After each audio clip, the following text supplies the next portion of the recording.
Kansas, Mizzou. Mizzou's a 6.5-point favorite. The over-under I have is 1.5 reminders of that 2007 game Connor, that these these two teams played. teams bleeping hate each other. I love this So much. rivalry so much. This is like my favorite. I like this better than like Florida FSU, where it comes out. The South Carolina Clemson one's really fun too. But in terms of an out of conference rivalry that's sneaky, these two teams, like we have Drink talking about Civil War soldiers invading Kansas territory. I want to know everything about this rivalry. It is more probably a basketball rivalry than a football rivalry, but no love lost on the football field as well. Absolutely none. It's fun to think about how big that game was in 2007. It kind of tells the story of the season in a lot of ways. You cannot tell the story of chaotic 2007 without bringing up the fact that these were two top three teams that faced off in a regular season finale for the right to go to the Big 12 championship, for the right to, maybe play in a national championship. Like all of that was on the table for these two teams. And Chase Daniel Of course, you could remember, lads. or like my memory of that game too is the picture of Mark Mangino next to the Orange Bowl mascot, which was Dan Lebatard. The Dan Lebatard shows Avatar on Twitter for so long. I remember looking up at like 2015 and being like, "Why is this picture still their Avatar?" Because it's one of the funniest images in college football history. So round, so rotund, two little circles just kind of awkwardly hugging. What a time to be alive, Connor. It was. I remember being at a buddy's house playing poker that night, thinking as a 17-year-old who was admittedly more of a casual college football fan at that point in my life. But I remember thinking it's very weird that these two teams are playing with such high stakes, such unbelievably high stakes. And even as a 35-year-old looking back at that game, I'm like, yeah, it was weird that it played out the way that it did. These stakes are a little different. Week 2, not regular season finale, not in the Big 12 anymore. Mizzou, Kansas still in the Big 12. You're right, though. Mizzou fans hate Kansas so much. So much. It's weird that this is the first time playing not in Kansas City since 2006. Well, it's because Dylan Raiola has been camping there. He won't let anyone else in. Well, look, God made him that way. Mm-hmm. It's not his fault he looks exactly like Patrick Mahomes and does every single thing he can possibly do like Pat Mahomes and is just trying to live his exact life. You know, just have an original thought. I've got something I've been wondering about with Mizzou. Okay. I have plenty. So I'm right there. Lots of things. I watched the opener, the Thursday night game. The extended quarterback battle was what I was tuning in for. Wanted to see what Bo Pribula looked like throwing downfield. That box was checked. Wanted to see Sam Horn just playing football, and that box was obviously not checked because he came into that game first half, which was earlier than expected, and then boom, very first play, he just takes a wrong hit on a defender coming downhill, and then boom, you very quickly realize like he's going to be out, and he's seriously hurt. Major bummer for that guy who, look, I didn't think that Sam Horn was going to win that job, but still is trying to play football and has options in baseball, obviously drafted by the Dodgers, but still he's playing football because he wants to play football and wants to see if he has a path to become a quarterback and become a guy. And this was an opportunity that Drink gave to him and didn't just say, you're going to just sit on the bench and not get any reps. He needs legitimate reps. Now being out indefinitely, it kind of changes things for Mizzou. They've got a true freshman backup to Pribula in this game and moving forward. And Bo Pribula does not know how to protect himself yet. And he maybe never will, Connor. If you watch him run, it doesn't feel like he's any interest in that. He played that game, that week 1 game. And I get it. Juices are flowing. You're fired up. It's your first game starting. He played that game like a backup who thought he could just go full throttle. And basically like what he was asked to do at Penn State. Mizzou suddenly lacking quarterback depth with the Horn injury would maybe change how they're going to use him. Maybe. And worst case scenario would be Pribula showing this early promise, which I do think he did, albeit in a very favorable FCS matchup, and then getting hurt before SEC play gets kicked off. That would be worst case scenario for Mizzou. They need to avoid that at all costs.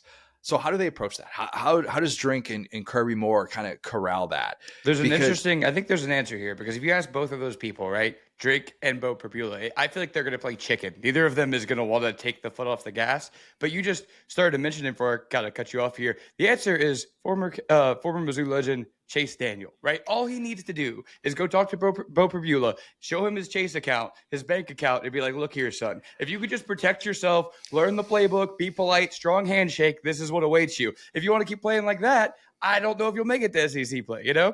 The problem is Chase Daniel threw for roughly 1 billion yards at the college level and Mm-hmm. earned the right to be able to do that at the NFL with a clipboard. Bo Prabula is still trying to show the world I can be a starting quarterback at a power conference program, and I'd like to be able to get to that level, but there's a ways to go to get there. And he feels like this is the way that he needs to play, or at least at this stage of his career, he looks like someone who is going to leave everything out there. And that's good. Like that's what Mm-hmm. made him an attractive piece in the portal and why he left Penn State ahead of a playoff run, because he has the speed, the instincts, the toughness. They're there. Like the early returns on him throwing the football downfield were really promising. Like the release, all that stuff looks really good. But in this game, how much does Mizzou want Bo Prabula, the runner? He can take on some contact. There's no doubt about it. But I'm not sure that you want him getting 15 rushing attempts per game. And especially if he's going to approach all of these runs like a backup quarterback whose body is just, made of iron. Mm-hmm. It's not.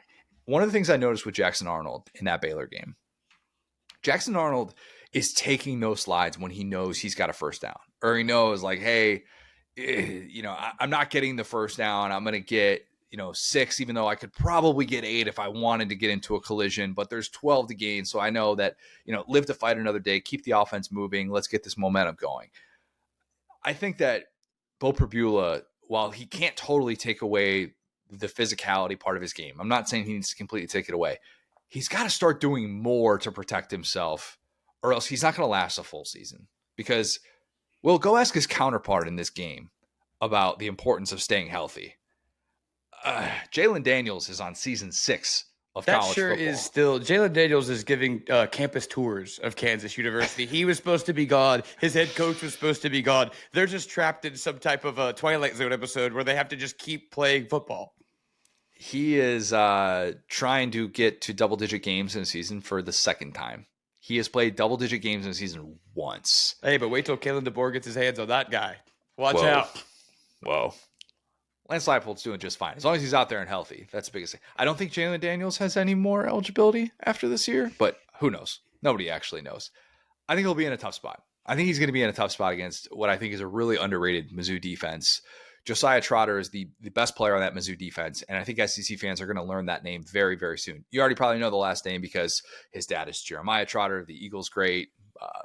Jeremiah Trotter Jr. played at Clemson. I get it from that standpoint. I think Josiah Trotter is going to be really, really important for what Mizzou does in a game like this. I think they win 30-21. So Mizzou covers, wins a rivalry game. Bo Prabula is in one piece by the end of the game. Funniest thing about this game is it's like a must-win game for Drink in a way that only his fan base will care if he loses it, but they'll really care. And if he beats Kansas, it's just expected. And so, but again, I think this is why he fits in so well at Mizzou. I think he plays up these little rivalries and lets people know that he's bought into the culture and all that. And what does kind of scare me a little bit is that, when Kansas has had Jalen Daniels over the half decade plus that they have had him, and I got to be sure not to call him Jaden Daniels, obviously. So hard to say Jalen Daniels instead of Jaden Daniels. Yes, and I don't know if I sent you this meme. I have this. It's half Osama bin Laden, half Jalen Rose, because Jalen Rose created that name. Jalen. Now there's a Jaden, a Jalen. There's Y's, there's N's. Wait till that gets to the suburban South, buddy. We're gonna have Jay Raylan with like E's and I's in there. But yeah, point being, they've played some good to great football. We've seen them in some of the upsets against Oklahoma and stuff. And the problem is that he has been so unavailable. It's kind of like Indiana. That's kind of why I made that joke about DeBoer, where when he's been hurt, we've seen them be very sorry. When he's been healthy, we've seen them be pretty good. And he's obviously as healthy as you could get as a 32-year-old gentleman playing college football. But I think that they need to kind of establish that early. But that being said, I'm not too worried about Mizzou in this one. And I think that Prabula, it's going to be hard to slow him down. But for Drink at this point this season, I think he's just like, let's get this dub. Let's slow you down as the year goes on. They might need all of them against Kansas. Going to need some Ahmad Hardy in this game as well. It was kind of weird. It was kind of a theme of week 1 of weird backfield situations. Just backfields that you're like, wait a minute, this guy was billed as the starter and he's not getting carries to start off the game. Ahmad Hardy didn't start this game, but he still ends up running for 100 yards. So that's kind of an afterthought. But like the Jaden Ott situation, Jeremiah Love at Notre Dame not getting the work that many expected him to. Mekhi Hughes at Oregon was another one where you're like, wait a minute, what's going on here? And Ahmad Hardy needs to be leaned on heavily. I think he will be in this game. And especially knowing that Mizzou, we talked about the offensive line being better, and I think they're going to be able to run the football effectively with that offensive line, but they're still kind of figuring things out on the left side with Caden Green, the decorated former Oklahoma transfer, who they're playing at left tackle this year, and he's been an interior offensive lineman in the first part of his career. But that was kind of an issue in that first game, and Pribula was taking some shots where you're like, man, they need to protect him better on the left side, or else he's going to be taking even more of these shots than he already brings on himself with the amount of contact he likes to initiate as a runner. Yeah, that's the thing too, is it's hard to, grade the kid on not taking good hits when he can have some of the struggle with the offensive line. But yeah, I think like kind of like that being said, I love the Jackson Arnold comp there, because Jackson Arnold was actually a pretty smart runner in that game against Baylor. He wasn't the guy who was trying to bowl people over. We saw that, I believe, the two-lead game. The quarterback was just seeking contact, and that's how great runners are, especially at the college level, even more so at the NFL level, where they're not facing up these like 300-pound Leviathans and just trying to lower a shoulder. Diego Pavia is kind of the only guy who really does that, maybe a little bit of Mateer, but we saw how that wore and tore, I guess, on Pavia throughout the year. So I think that's exactly what we're looking to see out of Pribula, is getting a little bit more of the smart running and not as much like the hard running, Definitely. Will be very interesting to see if Mizzou can avoid a rivalry letdown at home.